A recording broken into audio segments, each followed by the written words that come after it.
Being wheeled into theatre is one of the worst things. Everything before then is very, very scary. The walls are white and the floors are shiny. And it was just this open space it's cold. There's no warmth. Sitting in a hospital bed in your exceptionally sexy blue hospital panties and this lovely gown, and you can't wear socks so your feet are cold. I was all on my own. And I was very, very lonely. All I could remember was this big light. And you never think that it would ever happen to you.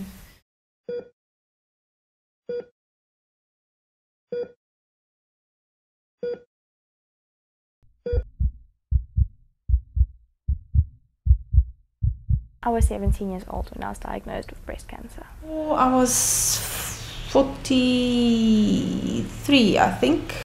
In South Africa, 1 in 8 women will face breast cancer.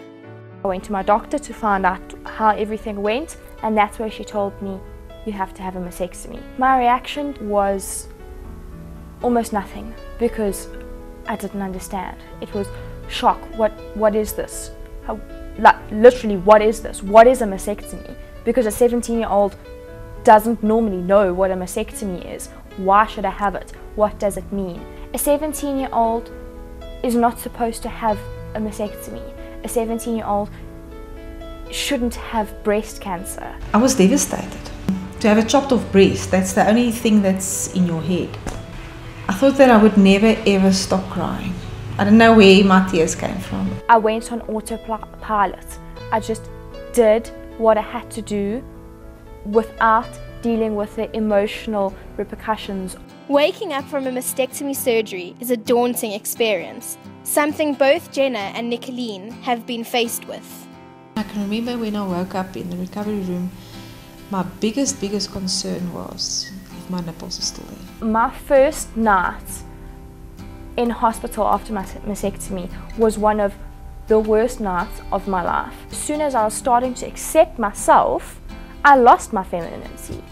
You don't realize how important it is until it actually happens to you. The perfect body is somebody who has perfectly round breasts, who is what we would class in our mind as somebody who is perfect.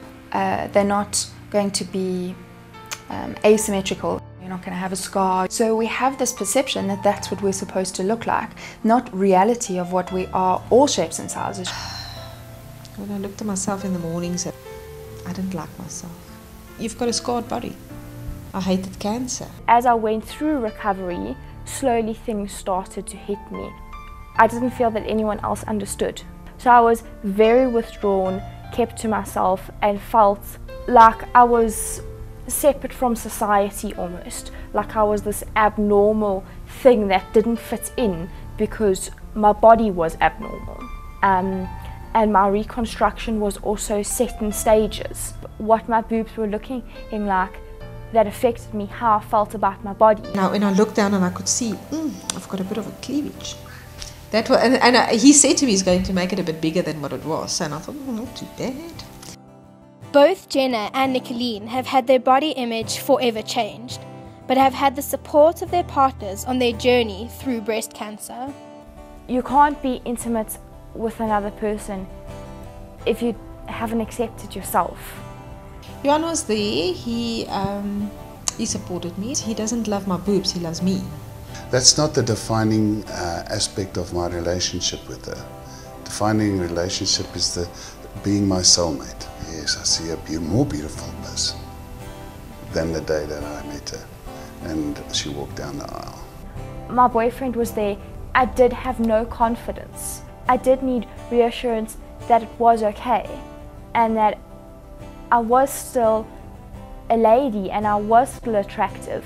If someone accepts and understands and is just there, it makes you feel less like this alien that doesn't fit in. We always see ourselves as changed. Life changes us. I'm healthy now. My body's changed. That I'm just going to have to deal with. I realized that I want to live and that life is there to live and that you've got to take it by the horns and you have to run with it.